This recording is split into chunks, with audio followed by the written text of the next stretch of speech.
Amém? Já podemos ouvir um som de vida. Quem pode dizer amém para isso?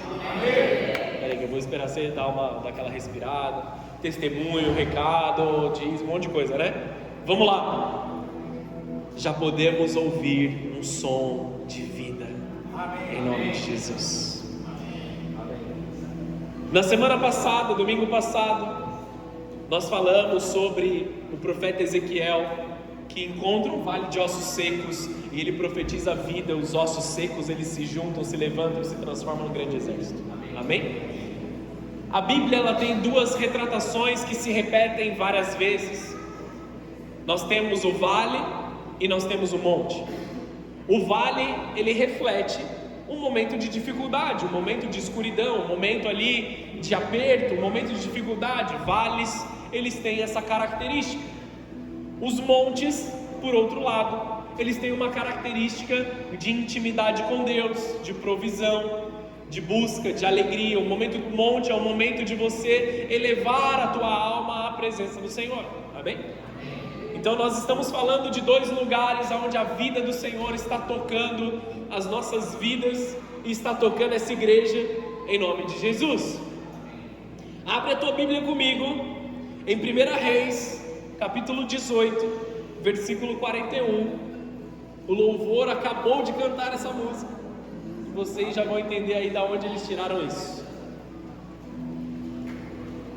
A parte B do versículo, Elias está dizendo uma seguinte frase que se torna profética para nós nessa noite: pois eu ouço uma forte tempestade chegando. E isso não é algo para nos amedrontar, pelo contrário, é provisão. Chuva é provisão. Para você entender o contexto daquilo que estava acontecendo, e a gente vai orar. Eles estavam em um tempo em que há muitos anos não chovia.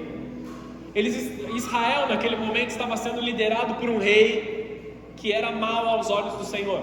Ele era injusto, ele explorava as pessoas. A sua esposa também tinha dificuldades extremas ali. Era um casal que realmente causava problemas para Israel. Eles exploravam pessoas, eles diminuíam pessoas, eles matavam pessoas. Existe uma situação na própria palavra de Deus que retrata o rei Acabe, né? Esse rei, ele desejando um terreno que não era dele, uma vinha, ela não era dele. E aí o homem não quis vender para ele essa vinha. A esposa manda matar Nabote, que era o dono da vinha, e aí ele recebe a vinha. Eles eram maus, eles eram opressores, eles viviam em injustiça. E por causa dessa injustiça, Deus fechou o céu sobre Israel, porque refletiam a dificuldade que os reis estavam fazendo. E aí nós vemos Elias subindo o monte e declarando uma palavra profética: mesmo em meio a essa maldade, mesmo em meio a essa injustiça, Deus vai trazer justiça dos céus sobre as nossas vidas. Amém. Você consegue enxergar algum tipo de injustiça no nosso governo atual? Um pouco, talvez. Eu creio, amados, que como profetas, nós podemos declarar que há uma chuva vindo sobre a nossa cidade, há uma chuva vindo sobre a nossa igreja, uma chuva que vai voltar a regar as plantações, que vai voltar a regar todas as coisas, para que tudo aquilo que nós temos plantado, temos nos esforçado, volte a crescer na presença de Deus. Aleluia! Essa chuva na tua vida tem algo poderoso. Tudo aquilo que você tem investido o seu tempo, tudo aquilo que você tem feito da forma correta diante de Deus, Deus está te dando uma oportunidade de prosperar na presença dele. Amém ou não? Isso fala sim do teu casamento, fala da criação dos teus filhos, fala do seu negócio, fala do teu trabalho, fala dos teus estudos. Tudo aquilo que você tem investido de uma forma correta, de uma forma justa diante de Deus, Deus está mandando chuva para que os frutos venham. Amém? Amém? Em nome de Jesus. Em nome de Jesus. Só que antes da chuva cair, você já vai entender essa questão, vou te explicar com mais detalhes. Antes da chuva cair, Elias já ouvia um som. E não era um som de chuva, efetivamente. era algo espiritual que ele estava preparando no seu espírito. Amém? Segura no teu coração que eu já vou explicar um pouquinho melhor. Antes da provisão chegar, o profeta já discernia o movimento de Deus. Antes da manifestação, existe uma revelação, que homens e mulheres de Deus se levantam, começam a orar, começam a declarar, começam a clamar por isso, então a chuva vem. O que Deus espera de nós nessa noite é que nós nos posicionemos mais uma vez, como fizemos na semana passada, como profetas, clamando e trazendo o céu para a terra. Amém? Feche os teus olhos, abaixa a tua cabeça, deixa eu orar por você.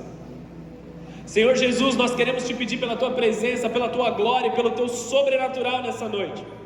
Espírito Santo de Deus, nós estamos aqui porque nós desejamos a tua glória, nós desejamos o teu sobrenatural, nós cremos nesta palavra que é derramada sobre nós nessa noite. Há um tempo de abundante chuva chegando sobre a nossa igreja, há um tempo de abundante chuva, de salvação de vidas, de transformação, de influência profética dos céus em todas as esferas onde nós estamos inseridos. Nós clamamos como profetas aqui nessa noite. Se existe sequidão nos nossos corações, chove mais uma vez nos nossos corações, nos deixa, Senhor, agradáveis, nos torna um solo fértil. Faz dessa igreja mais uma vez um solo fértil para milagres, um solo fértil para o sobrenatural, um solo fértil para os dons, um solo fértil para a salvação de vidas, que pessoas possam ser plantadas nessa terra, Senhor, e receberem os nutrientes necessários, e receberem o cuidado necessário, receberem o amor que vem do céu sobre a vida deles, em nome de Jesus. Nós declaramos mais uma vez nessa noite: libera dons dos céus, libera uma chuva de avivamento no meio da igreja, em nome de Jesus. Amém, amém. Se você querer dar uma salva de palmas aí no teu lugar.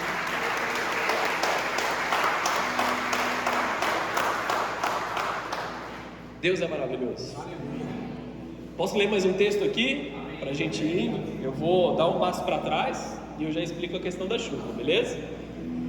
Hebreus capítulo 9, abre aí, ó. Hebreus capítulo 9, versículo 6.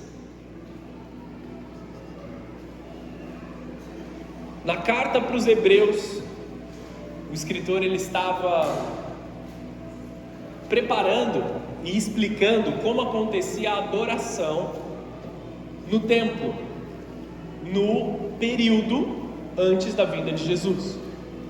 Então o que acontecia naquela época? De tempos em tempos eram oferecidos sacrifícios. Estou só te dando um panorama aqui para você entender melhor. De tempos em tempos eram estabelecidos sacrifícios de animais. Haviam regras para a entrega desses animais, haviam regras para que esses homens fossem até lá. Então havia uma vestimenta correta, havia um formato correto, havia um tipo de animal que era aceito, um tipo de animal que não deveria ser ofertado ali no altar. Existiam várias questões e várias situações ali, todas elas que apontam para Cristo, ou apontavam para Cristo naquele momento, e existia um formato de adoração. Vem comigo, eu vou lendo e vou explicando, tá bom? Para não ser muito esquisito para vocês. Versículo 6 diz assim: quando tudo estava preparado, os sacerdotes entravam regularmente no lugar santo para cumprir os seus deveres sagrados. Mas apenas o sumo sacerdote, uma única pessoa, e uma só vez no ano, entrava no lugar santíssimo. Ele sempre apresentava o sangue do sacrifício pelos próprios pecados e pelos pecados que o povo havia cometido por ignorância. Com essas regras, o Espírito Santo mostra que o caminho para o lugar santíssimo não havia sido aberto enquanto o primeiro tabernáculo continuava em uso, aquele padrão que eles tinham. Essa é uma ilustração que aponta para o tempo presente, pois as ofertas e os sacrifícios que os sacerdotes apresentam não podem criar no adorador uma consciência totalmente limpa. Tratava-se apenas de alimentos e bebidas e várias cerimônias de purificação. Eram regras externas, válidas apenas até que se estabelecesse um novo sistema. Em algumas Bíblias, aqui ele está falando até que a nova aliança viesse, ou até um tempo de mudança, um tempo de reforma, de transformação. Guarda isso no teu coração, tá bom? Era uma antiga aliança, um antigo formato de adoração, até que Cristo viesse. Versículo 11: Cristo se tornou o sumo sacerdote de todos os benefícios agora presentes. Ele entrou naquele tabernáculo maior e mais perfeito no céu, que não foi feito por mãos humanas, nem faz parte deste mundo criado. Com o seu próprio sangue, e não com o sangue de bodes e bezerros, entrou no lugar santíssimo de uma vez por todas e garantiu redenção eterna. Se, portanto, o sangue de bodes e bezerros e as cinzas de uma novilha purificam o corpo de quem estava cerimonialmente impuro, imaginem como o sangue de Cristo purificará a nossa consciência das obras mortas, para que adoremos o Deus vivo. Pois pelo poder do Espírito eterno, Cristo ofereceu a si mesmo a Deus como um sacrifício perfeito. Amém? Não é necessário sacrificar mais. Um único sacrifício foi feito, de Jesus Cristo. Todos os rituais que apontavam a vinda de Jesus, eles cessam. Todo tipo de sacrifício que era feito no altar, acaba. Você vai ler no momento da ressurreição de Cristo Jesus, o véu do templo se rasga de cima para baixo. Que véu era esse? Era o véu do lugar que o sumo sacerdote entrava uma vez no ano, o Santo dos Santos, ou o Santíssimo Lugar. Ele tinha um véu, um tecido bem grosso, que separava, para que as pessoas que estivessem fora não soubessem o que estava acontecendo lá dentro. Então esse véu se rasga, e aquilo que estava contido para ser acessado por uma única pessoa, uma vez no ano, agora se torna acessível para mim e para vocês todos os dias, em todo momento. O mesmo escritor de Hebreus nos dá uma palavra mais para frente, que nós podemos chegar ao trono da graça a todo momento que for necessário. Havia uma dificuldade de se chegar até Deus pelo sistema religioso que havia sido instituído naquela situação. Agora há um rompimento. Eu e vocês temos acesso direto ao Senhor Jesus, que morreu pelos nossos pecados, e agora nós fomos justificados. Ou seja, todo tipo de injustiça que nós cometemos, todo erro que nós cometemos foi apagado, porque o peso foi colocado sobre os ombros de Cristo, para que nós não tivéssemos que pagar por isso. E eu não estou falando sobre um evangelho que não gera em nós um compromisso. Você precisa se compromissar com esta nova vida que Jesus te deu. Amém? E o compromisso é com Deus, não um compromisso com a igreja, não um compromisso com os pastores. A igreja não te salva, a prancha que está nesse altar não te salva, o pastor, por mais bonito que eu seja, não tem o poder de salvá-los. Amém, queridos? Amém. Obrigado por concordar que eu sou bonito. Valeu. Só um irmão que tentou me incentivar aí. Glória a Deus. Apenas Jesus Cristo tem o poder de nos salvar. Apenas o sacrifício de Cristo, apenas aquilo que Ele fez por nós tem poder para nos transformar. Então nessa noite, não importa como você entrou aqui, não importa aquilo que você viveu, Jesus Cristo quer transformar a tua vida, quer transformar a tua história. Abre teu coração para a presença dEle. Hebreus descreve o tabernáculo terreno, o lugar santo, o santo dos santos, os sacerdotes ministrando continuamente, o sumo sacerdote que entrava uma vez por ano ali. Só que tudo isso, como diz em Hebreus 9:10, é até o momento que o novo sistema seria instituído, até o momento de uma reforma que aconteceria nas nossas vidas. Jesus Cristo inaugura uma reforma nas nossas vidas, e todos os dias nós precisamos ser reformados na presença do Senhor. Quero que você entenda uma coisa aqui para fazer sentido tudo que eu estou falando. O que tem a ver a chuva que Elias falou com a reforma do templo agora? Para nós conectarmos as duas coisas. Quando nós estamos no vale, foi o que nós falamos na semana passada, é fácil nós identificarmos as nossas dificuldades, é fácil nós identificarmos as dores, é fácil nós sentimos de forma clara, nós visualizamos o medo de forma clara, aí nós buscamos na presença do Senhor para uma transformação. Mas muitas vezes, quando nós estamos no monte, quando nós estamos em um momento onde todas as coisas estão indo bem, onde todas as coisas estão andando, onde todas as coisas estão fluindo, é ali que nós somos tentados a cair, ou nos desviar, ou abandonar aquele que nos santifica. Então nós precisamos ir para o monte, onde há uma contínua reforma do Senhor Jesus nos nossos corações, onde nós continuamos aprendendo, onde nós continuamos sendo aperfeiçoados, onde nós continuamos recebendo capacitação dos céus para transformarmos as nossas vidas, a nossa casa e também aqueles que estão ao nosso redor. Você está entendendo o que eu estou dizendo aqui? Então, ou não? Eu fico com medo agora. Vocês entenderam? Em nome de Jesus, eu vou explicar um pouco melhor, vai. O termo grego para reforma, usado nesse texto aqui que eu estou traduzindo como reforma, é diótrosis. É uma correção, é um endireitamento, é uma restauração, é colocar novamente em ordem aquilo que saiu do alinhamento. Deus está reorganizando coisas nas nossas vidas. Deus está fazendo uma reforma. Falei isso na semana passada de uma forma diferente. Deus estava reorganizando ossos secos e agora Deus está fazendo uma reforma nas nossas vidas. Deus está transformando e tirando coisas que foram boas, talvez numa temporada passada, talvez até te impulsionaram a chegar aonde você chegou, mas agora Ele quer transformar certas situações. Agora que você chegou aqui, agora que as coisas estão bem, agora que você subiu no monte, deixa Jesus continuar transformando e te aperfeiçoando, porque Ele ainda tem mais para fazer na tua vida. Aleluia, glória a Deus. Todos os testemunhos que nós ouvimos, todas as bênçãos, todos os milagres que são derramados aqui no meio de nós, Deus ainda tem mais. Aleluia. Nós tivemos um casamento na sexta-feira, e aí foi aquele momento, um momento que a gente vê as coisas completas, terminadas. E eu lembro de ter falado para o irmão, essa só foi mais uma das histórias boas que a gente vai contar, porque Deus ainda vai fazer muitas coisas na nossa vida. Vocês entendem isso? A gente vê os ciclos como completos, agora já acabou, agora já resolveu, eu já casei, eu já tive filho, eu estava esperando, agora aconteceu. Esta foi apenas mais uma coisa das boas e maravilhas, histórias que nós vamos contar como igreja.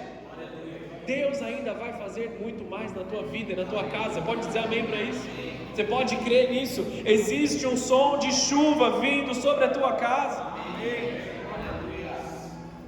A definição de reforma é fazer caminhos tortuosos se tornarem retos, caminhos difíceis de se caminharem se tornarem claros e fáceis, estradas que talvez não estavam asfaltadas, pavimentadas, elas se tornam retas, se faz um caminho novo, se separa um caminho novo. É isso que nós estamos fazendo como igreja nas nossas vidas. Encontrar a Deus em reforma é cooperar com Deus para endireitar o que está torto. Existe um tempo determinado por Deus, um tempo de restauração, um tempo de alinhamento, um tempo de correção, um tempo de reforma. Eu vim te dizer aqui hoje, amados, o som que Elias ouviu era o som de uma reforma chegando. E amados, às vezes é assustador a gente fazer certas reformas. Eu lembro o primeiro ponto que a gente alugou na igreja de Santa Branca. A gente chegou lá, eu olhei para o lugar, era o que dava para pagar como a igreja estava. Aí eu levei um irmão, engenheiro, né, um cara que conhecia. Eu olhei, falei, tem potencial, dá para fazer? Sabe quando você olha com olhos de fé? Vida no Vale de Ossos Secos. Cheguei daquele jeito. Aí eu falei, irmãozão, o que a gente tem que fazer aqui? Ele fez uma lista. A lista foi acumulando uma quantidade alta de dinheiro. E o meu coração ficou daquele jeito. Aí ele falou assim, a gente vai ter que quebrar um pouquinho a parede. Eu falei, o que você entende como um pouquinho? Não, tem que tirar todo esse pedaço aqui que está condenado, tem que fazer de novo. Aí eu olhava assim, aí eu vi os caras começando a trabalhar um tempo depois, aí eu vi aquela parede indo embora, eu falei, Deus, até onde vai esse negócio? Aí ele olhou para mim assim: pastor, para fazer o bolo tem que quebrar o ovo. Eu falei: entendo o que você está falando, mas eu estou gostando ainda assim. Reforma tem sujeira, tem bagunça. Reforma gera aquela ansiedade na gente, a gente não sabe para onde está indo. Meu Deus, essa bagunça, aonde que vai dar essa bagunça? Aonde que vai dar tudo isso aqui? Você está desconstruindo tudo, cara. Eu queria o contrário. Está deixando feio, eu queria que ficasse bonito, você está destruindo. Vocês estão entendendo aqui? Amém. Deus vai fazer uma reforma nos nossos corações nesse tempo. Deus vai restaurar algumas coisas que estavam paradas. Deus tem sonhos e tem planos para vocês. Sonhos e planos que muitas vezes estiveram engavetados, que estiveram parados. Ministérios que estavam bloqueados. Vidas com Deus que estavam paradas no passado. E Deus está trazendo de volta. Ele só precisa te colocar no lugar certo agora. Aleluia. Deixa Deus te colocar no lugar certo, deixa Deus fazer uma reforma no teu coração. Existe uma chuva chegando, que apesar dela levantar uma poeira inicialmente, aparecer uma sujeira inicialmente, ela é a chuva que vai frutificar na tua plantação. Você está entendendo o que está acontecendo aqui? É uma reforma, e deixa eu explicar, reforma e avivamento são coisas separadas, amém? São coisas diferentes. A reforma é uma guerra contra a injustiça dentro de nós e através de nós nos sistemas. A reforma, ela confronta ídolos, ela derruba estruturas corrompidas, ela resiste à perversão de todos os tipos, ela endireita o que foi deformado. Porque muitas vezes, conforme nós vamos crescendo, conforme nós vamos nos acostumando com a presença de Deus, com a glória de Deus, nós nos acostumamos com coisas que não deveriam estar lá. Então nós precisamos tirar mais uma vez, reformar mais uma vez. Isso aqui se sujou, tira. Isso aqui se corrompeu, tira do meio. Vamos focar naquilo que é o princípio. Nós precisamos voltar para o princípio. Reformar é voltar para a palavra, é voltar para aquilo que Jesus tem para nós, é voltar para o plano original. Então aqui, continua comigo. Avivamento é um despertamento espiritual que muitas vezes nasce depois da reforma. Os grandes avivamentos foram derramados sobre as igrejas e as cidades depois que um ou outro homem decidiram se arrepender, decidiram buscar a presença de Deus. Grandes avivamentos, eles começam de corações arrependidos que querem buscar a reforma no Senhor. Portanto, reforma gera avivamento. Quando a injustiça é confrontada, Deus corresponde com fogo. Justiça é o motor da reforma. Existe uma palavra que foi traduzida do grego para a Bíblia em inglês, que é righteous. Righteous é como uma justiça, mas ela não se traduz diretamente para justiça. Nós não temos essa palavra no português. Essa palavra, ela significa ali aquilo que é reto diante dos olhos de Deus. Talvez seja a melhor forma de eu traduzir. Algo que é reto, uma retidão, algo que é correto segundo os olhos de Deus. Então, quando a Bíblia diz que nós fomos justificados, o livro de Romanos quase inteiro diz sobre isso, que nós fomos justificados, quer dizer que nós nos tornamos corretos, que nós nos tornamos retos segundo o padrão de Deus. Estão entendendo? Amém. Romanos 3:23 diz que todos nós pecamos e nós não alcançamos o padrão de Deus, mas pelo sacrifício de Cristo, Ele olha para nós como se nós não tivéssemos nenhum pecado, e agora nós fomos justificados. Não para que nós possamos olhar para nós mesmos e nos acharmos o máximo, acharmos que nós somos melhores do que as outras pessoas, achamos que nós estamos acima das outras pessoas, mas aquele que muito foi amado, muito deve amar. O maior no reino dos céus é aquele que serve a todos. Então tem que existir entre nós, entre aspas o que eu estou falando aqui, uma competição para nós servirmos uns aos outros. Aquela competição, entre aspas, de quem serve mais, servir o próximo. Eu não estou falando de servir na igreja, pegar as escalas, não é isso que eu estou falando. O que eu estou falando é de você amar o próximo com atitudes.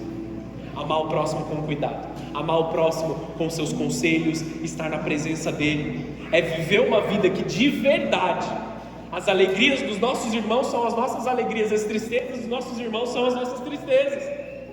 É viver uma vida que verdadeiramente nós estamos aliançados, nossos corações estão conectados. Eu te convido a viver a vida que nós temos vivido como pastores. Nós comentamos aqui, hoje fazem 12 anos que nós estamos casados. Todos os 12 anos, na verdade, desde antes de nós nos casarmos, nós servíamos a igreja, de uma forma geral falando. Nós vivemos uma vida pastoral e ela tem seus desafios, amém? Um dia nós estamos no casamento, no outro dia nós estamos no aniversário, no outro dia nós estamos no velório, coisas que aconteceram recentemente, e depois a gente volta para celebrar nosso aniversário de casamento. Então as coisas na vida do pastor, elas têm essa dificuldade, mas em todos os momentos nós podemos olhar para o céu e dizer: graças sejam dadas a Deus, porque Ele tem nos sustentado em todas as coisas. Nós vivemos verdadeiramente aquilo que diz no Salmo 23, o Senhor é meu pastor e nada me faltará. Ele não tem faltado nas nossas vidas, Ele não tem faltado no nosso coração. Não importa para onde nós estamos, em qual empreitada nós estamos, o amor de Deus se manifesta poderosamente, chorando com os que choram, nos alegrando com aqueles que se alegram. Venham viver isso que nós estamos vivendo. Aleluia. Esse é um convite para toda a igreja. Viver verdadeiramente o Evangelho, viver de forma profunda. Não tem nada a ver com o que eu estou falando, mas deixa eu voltar para o tema aqui, ó. Reforma gera avivamento, amém? Deixa eu voltar para o foco. Não aos olhos da cultura, nós não estamos falando de ser correto aos olhos da cultura, não aos olhos do Estado, não aos olhos dos homens, mas os olhos de Jesus, aquilo que é correto diante dos olhos de Jesus. Vamos voltar para a chuva com mais detalhes aqui? Abre a sua Bíblia aí comigo de novo, em 1 Reis 18, 41. A gente vai ler do 41 até o 46.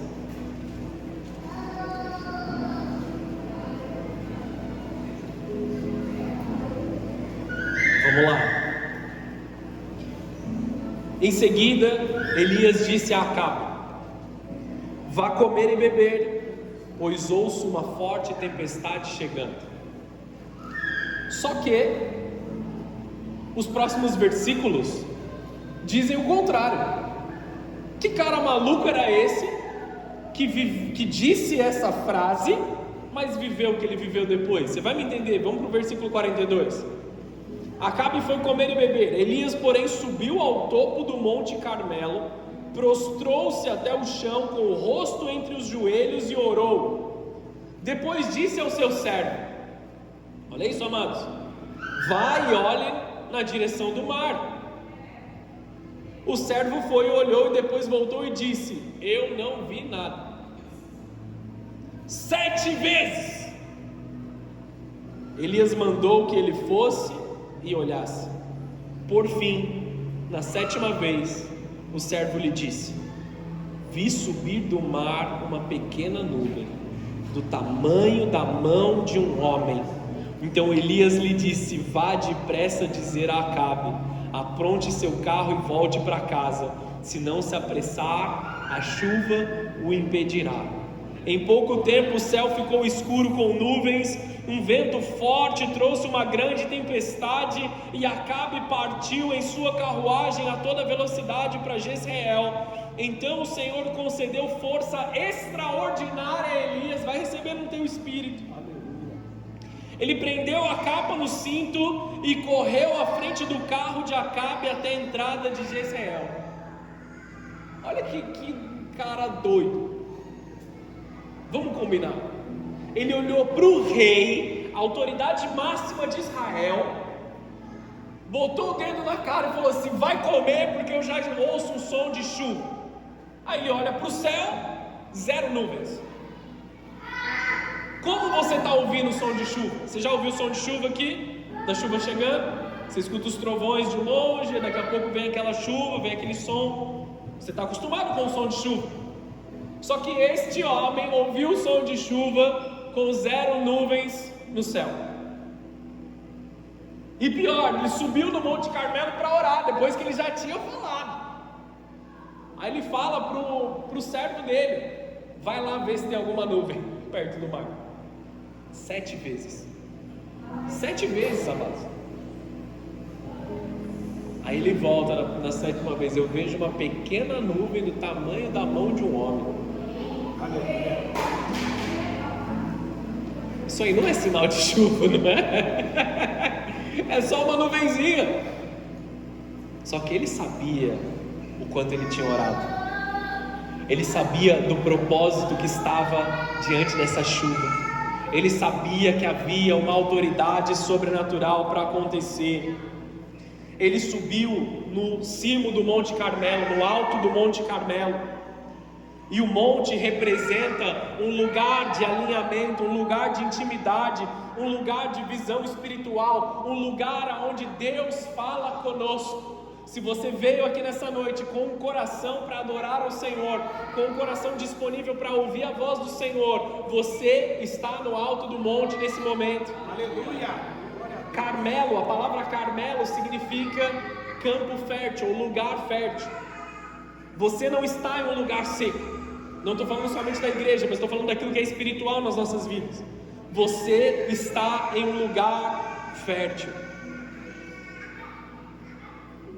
Muitos de nós estamos aqui em um campo fértil, mas com mentalidade de deserto. Você já saiu do vale de ossos secos, amém, amados? Você não está no vale de ossos secos, você está em um lugar fértil. Você veio para a igreja, você está diante de Deus, você está diante da palavra de Deus, você está diante da glória de Deus. Mas se você mantiver uma mente de destruição, você não vai conseguir tirar o melhor dessa terra. Uma mente que reclama de tudo e de todos, uma mente que se insatisfaz de todas as coisas. Nós falamos sobre estar insatisfeito na quarta-feira. Uma mente que não consegue viver contente, ou não consegue encontrar satisfação e contentamento, embora Deus esteja se manifestando. Você não consegue aproveitar aquilo que Deus está fazendo na tua vida. Nesta noite, deixa eu te pastorear. Saiba que você está em solo fértil, que você está em um lugar onde as suas orações são atendidas, não por causa da igreja, não por causa da estrutura, mas por causa daquele que está nesse lugar. Aleluia. Do Senhor Jesus que está aqui no meio de nós.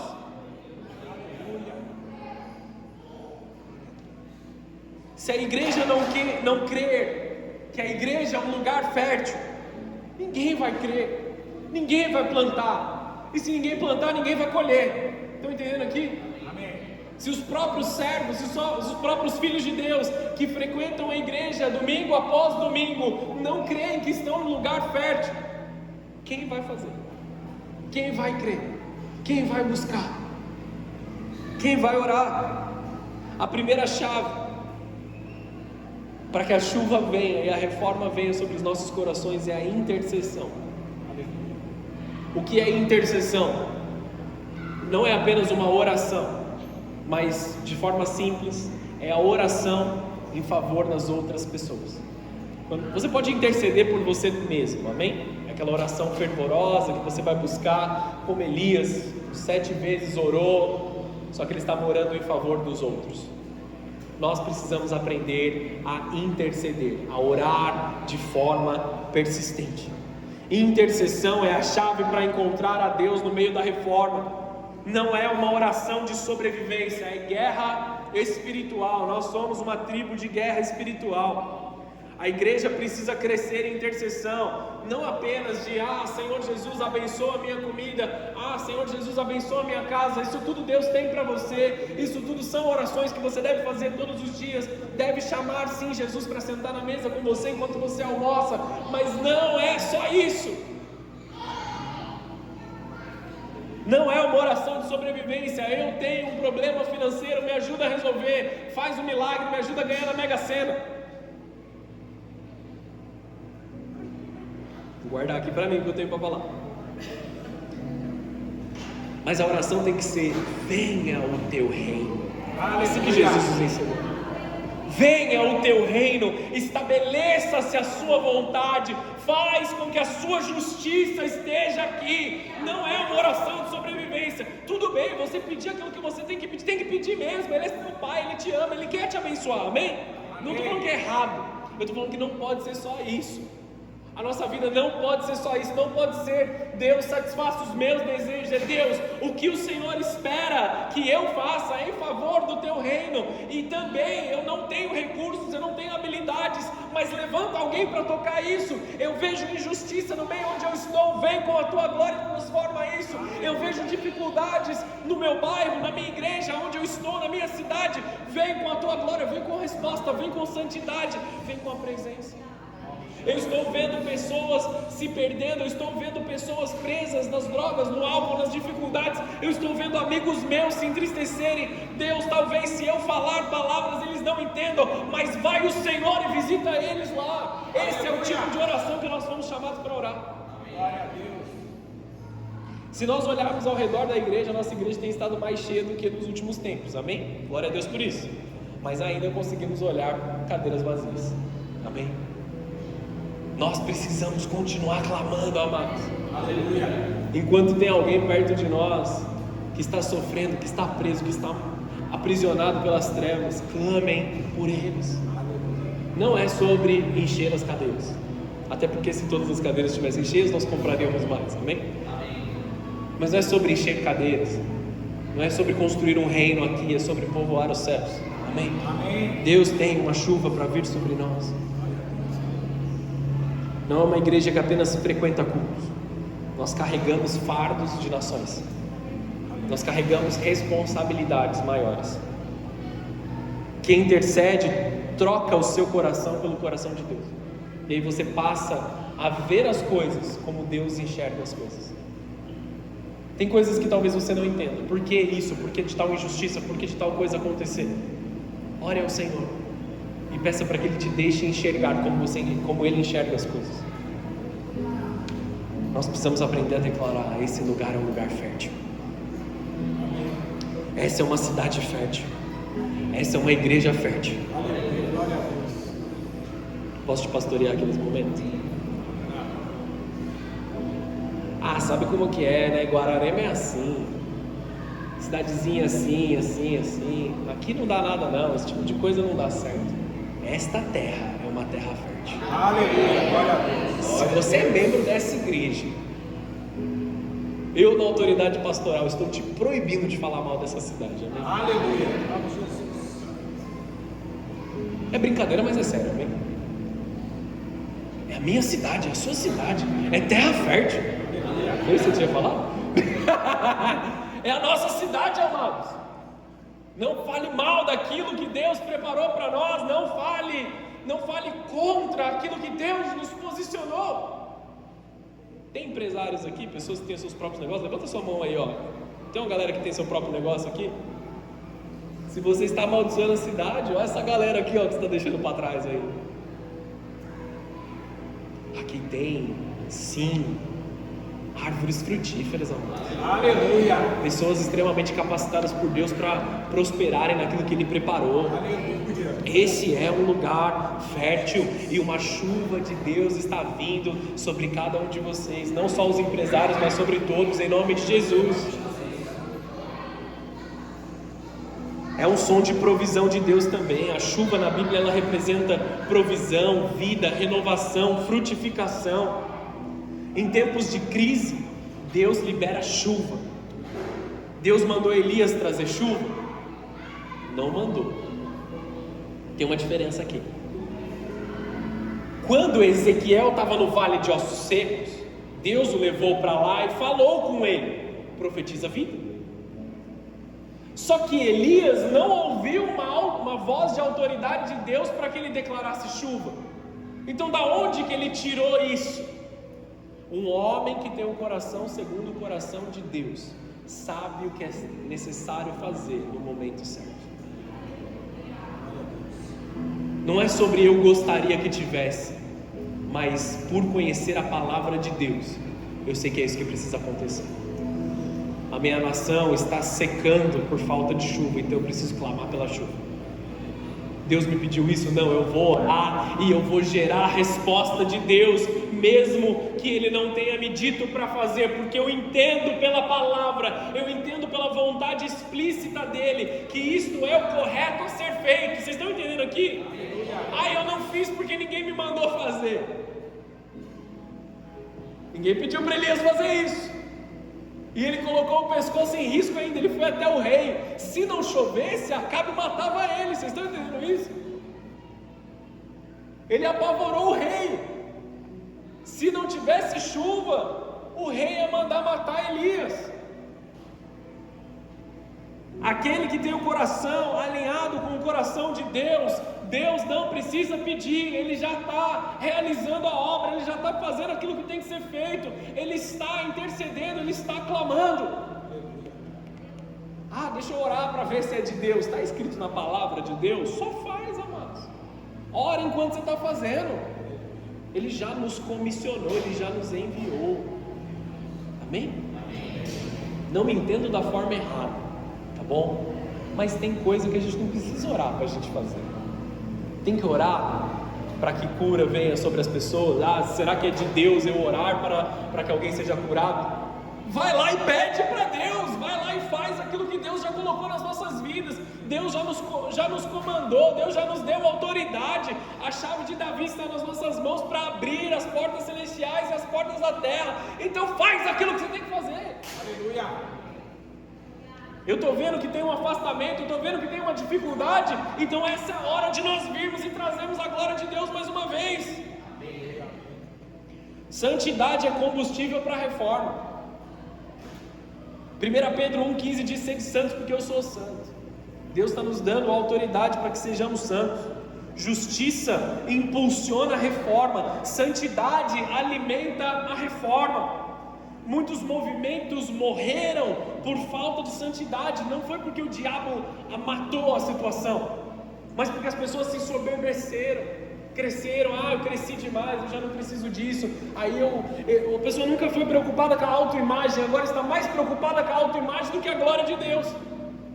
Se eu fizer isso, meu nome vai ficar queimado. Isso já não entregou tudo para Jesus? Muitos movimentos foram destruídos por ambição, por perversão, por controle humano, por vaidade ministerial. Se nós estamos aqui dizendo aqui a igreja é melhor, aqui a igreja é melhor, aqui a igreja é melhor, a gente errou. Essa igreja é falha, amém, amados? A gente tem uma plancha de púlpito. Nós somos falhos, eu peco, eu erro, a pastora peca, a pastora erra, nós erramos, nós só estamos tentando acertar. Aleluia. Nós temos que ser pequenos mesmo, diante dos olhos de Deus. Reformadores não esperam ordens, eles discernem o tempo de Deus e botam as coisas em prática. Comece a celebrar antes da chuva cair, porque o som já foi liberado. Sabe qual é a melhor forma, a forma mais fácil de você ser um profeta na tua vida? Você está esperando para que algo aconteça, talvez você não veja. Agradece antes de acontecer. Vou te dar uma dica, hein? Você está esperando um cliente chegar no teu trabalho?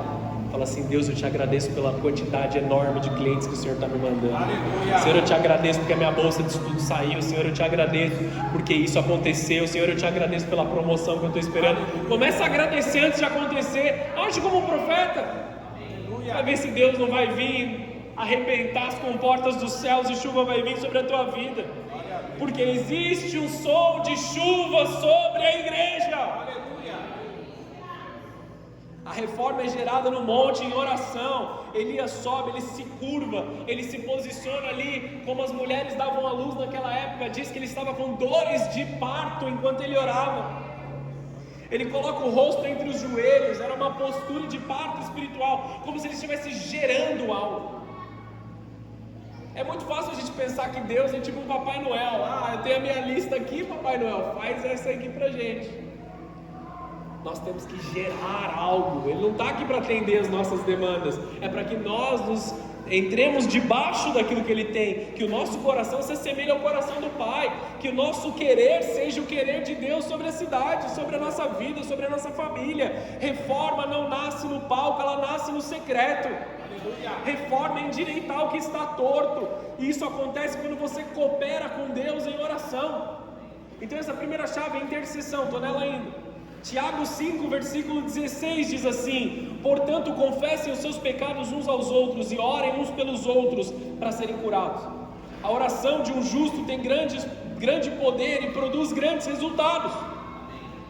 Elias era humano como nós e, no entanto, quando orou insistentemente para que não caísse chuva, não choveu durante 3 anos e meio. Então ele orou outra vez e o céu enviou chuva e a terra começou a produzir as suas colheitas.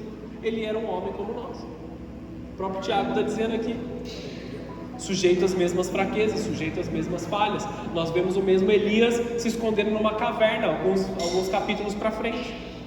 Só que ele orou e o céu responde, amados. O céu corresponde uma oração. Não era Elias que era poderoso, era a oração do justo, daquele que foi justificado. Eu e vocês somos esses justos que Deus espera que levantemos vozes e levantemos mãos limpas nessa cidade, para que a glória de Deus venha aqui. Se Deus fez com Elias, Ele vai fazer com você. A gente não cantou aqui faz outra vez como da primeira vez. Quem lembra quando Deus te tocou pela primeira vez? Quem lembra aquilo que você sentiu? Não sei aonde você estava, mas você lembra aquilo que Deus tocou no teu coração? Então nosso clamor tem que ser: surpreenda-me de novo, Rei dos Reis. Eu quero ser surpreendido de novo, eu quero ser tocado de novo, eu quero ver aquilo que eu ainda não vi, eu quero ter experiências daquilo que eu ainda não tive. Faz mais uma vez, Senhor Jesus, e derrama a tua glória nessa igreja. A igreja precisa crescer, não estou falando de pessoas, de quantidade, mas crescer em maturidade, em intimidade com Deus. Não só orar por comida ou pelos problemas pessoais, mas clamar pela cidade, clamar pela nação, clamar por transformação, acessar áreas que nós não temos acessado.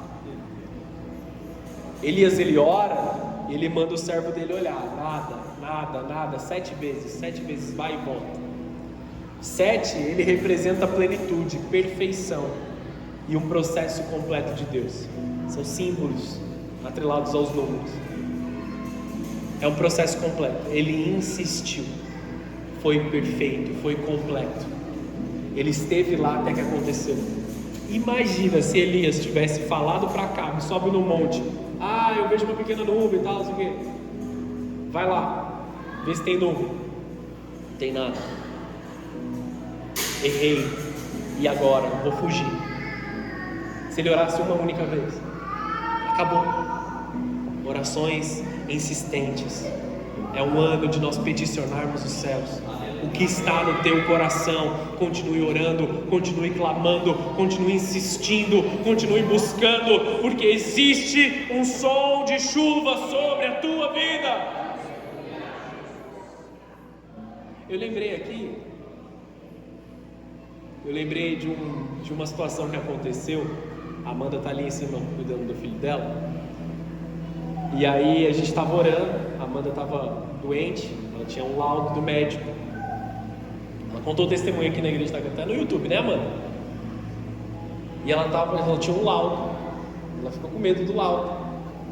Aí a gente orou, teve uma versão aqui que a gente orou, e foi mais forte do que eu. Eu falei assim: vai fazer o exame de novo, que vai ser um resultado diferente. Aí sabe quando você termina de falar e fala: meu Deus, o que eu estou falando? A ousadia e a fé foi tão grande naquele momento. E aí o que aconteceu? Fez o exame e foi diferente. Aleluia. Porque Deus é Deus. Nós temos que declarar, nós temos que derramar a autoridade. Na carne, no olhar natural, depois de exercer fé, a gente até duvida, mas nós temos que insistir. Não foi por causa da minha fé, foi por causa da glória de Deus derramada naquele momento. Porque eu acabei de confessar, eu sou falho, eu duvidei logo depois de falar. Mas Deus, no seu infinito amor, Ele transforma todas as coisas. Insista naquilo que você está pedindo. Busque continuamente. Deus testa até onde você vai. Ele quer ver você buscar, Ele quer ver você ir atrás. Ele valoriza a sua entrega, Ele valoriza a sua busca, Ele valoriza cada momento de joelho dobrado, Ele valoriza cada lágrima derramada. Muitas vezes nós pensamos: eu estou fazendo papel de bobo, eu estou perdendo meu tempo, mas Deus é um bom Pai. Aleluia! Não desista na sua primeira resposta negativa, nem na segunda, nem na terceira, porque o servo vai voltar e ele vai dizer: eu estou vendo uma pequena nuvem lá no fundo, lá longe, e ela é do tamanho da mão de um homem. Por que ele fala isso? Não era do tamanho da mão de qualquer homem, era do tamanho da mão de Elias. Em oração insistente na presença de Deus, um homem gerou chuva para uma nação. Quanto mais você não pode derramar na presença do Senhor sobre a tua vida, sobre a tua família. Você já orou? Ora de novo. Você já pediu? Peça de novo. Busque ajuda, encontre um irmão, encontre alguém e fala assim: minha fé está desfalecendo, eu não estou aguentando orar sozinho, ora junto comigo aqui, eu tenho um propósito, eu preciso de ajuda, vamos comigo. Continue insistindo, clame mais uma vez. Dá uma olhadinha ao redor aqui, quanta gente tem nessa igreja. Olha quanta gente para te ajudar em oração. Olha quantas pessoas estão aqui para te ajudar a alcançar aquilo. Claudinha contou um testemunho aqui agora. Quantos de nós não oramos por essa situação? Eu mesmo lembro de ter orado várias vezes. Em um momento simples, em um momento normal, a glória de Deus veio, a transformação de Deus veio, tudo mudou. Amém, amados? Há um som de chuva nessa igreja. Nós precisamos voltar a sonhar. Sonhar grande, sonhar alto. Na 7ª vez, uma pequena nuvem do tamanho da mão de Elias. Não despreze pequenas coisas que Deus está fazendo. É só um negocinho ali, é só um lugarzinho, é só uma reuniãozinha. Não despreze pequenos começos que Deus está fazendo. A gente casou, mas a minha casa é pequenininha. A gente tem isso, mas é só um pouquinho. Eu tenho só um pouquinho de dinheiro. Amados, na presença de Deus, isso é mais do que o suficiente. Se Ele estiver dentro da casa, se Ele estiver na igreja, se Ele estiver na família, se Ele estiver com os teus filhos, é tudo o que você precisa. Não despreze um começo pequeno, não despreze uma resposta pequena, não despreze um sinal pequeno no céu, que talvez seja do tamanho da tua mão. É evidência de que algo grande está vindo. Eu não vou desprezar aquilo que Deus começou aqui nessa cidade, aqui nessa família. Deus está nos direcionando a ter fé para coisas maiores. Deus está nos direcionando para ter fé para coisas que nós não conseguimos enxergar. Não é sobre o tamanho do seu problema, é sobre o quanto você está disposto a caminhar em fé.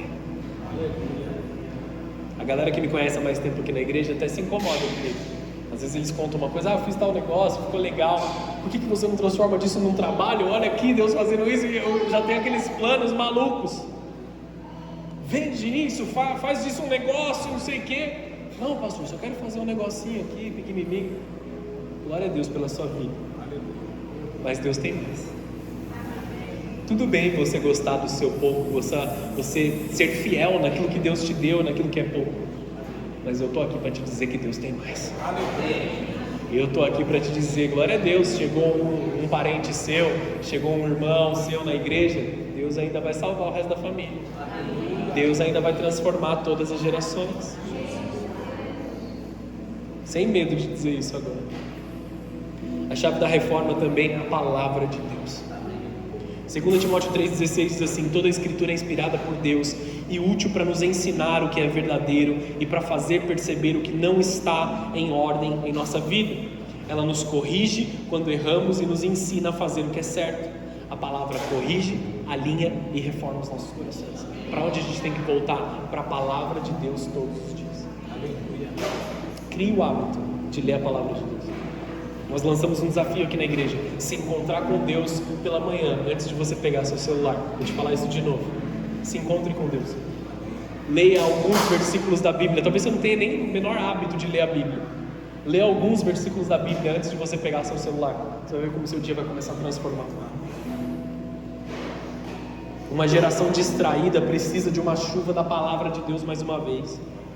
Redes sociais, vozes falsas, heresias, bagunça acontecendo. Precisamos de uma chuva da palavra de Deus mais uma vez. A reforma atua em todas as esferas, é isso que eu profetizo sobre as nossas vidas. Na educação, nos negócios, no governo.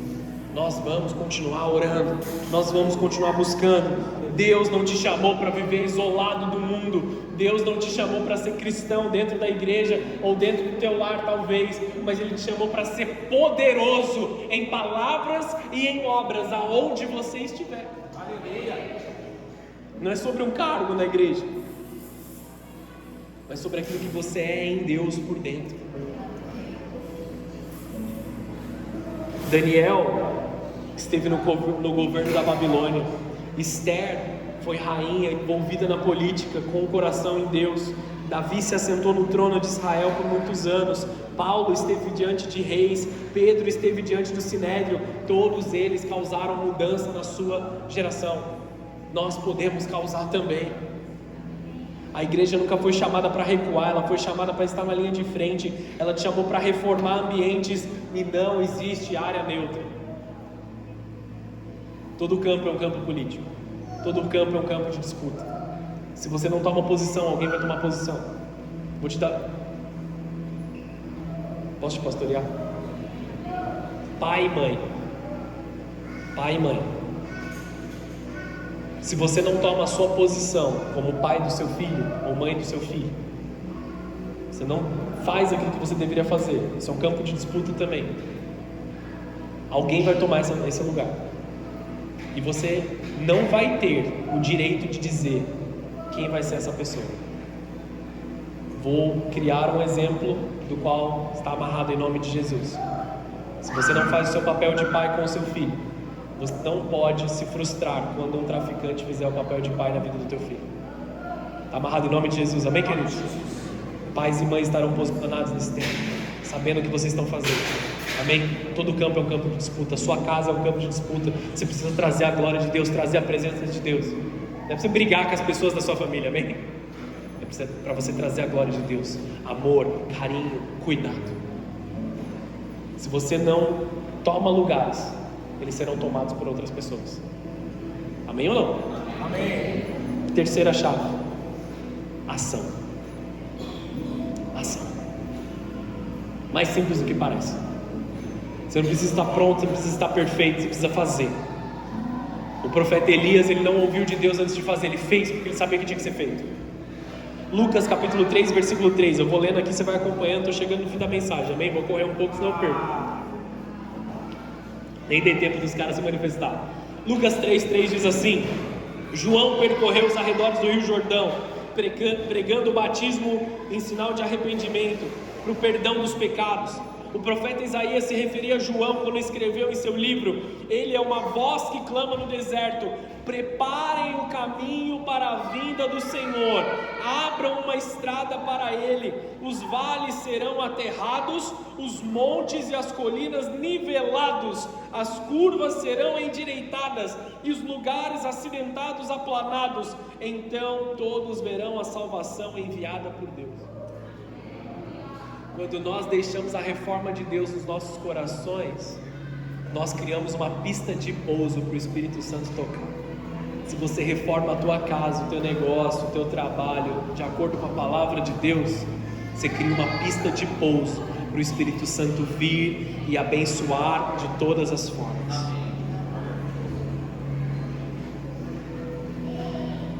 Deixa eu ler o versículo 6 e 7 aqui, de Lucas 3.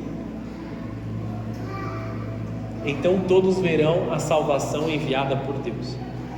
E no versículo 7, João, ele diz algo meio pesado. A gente foca só na parte que parece ofensa, mas ele não estava ofendendo ninguém, amém? Ele fala assim, raça de víboras. Desculpa. João dizia às multidões que vinham até ele para serem batizadas: raça de víboras. Grosso esse cara, né? Quem os convenceu a fugir da ira que está por vir? Ele estava identificando algo nessas pessoas.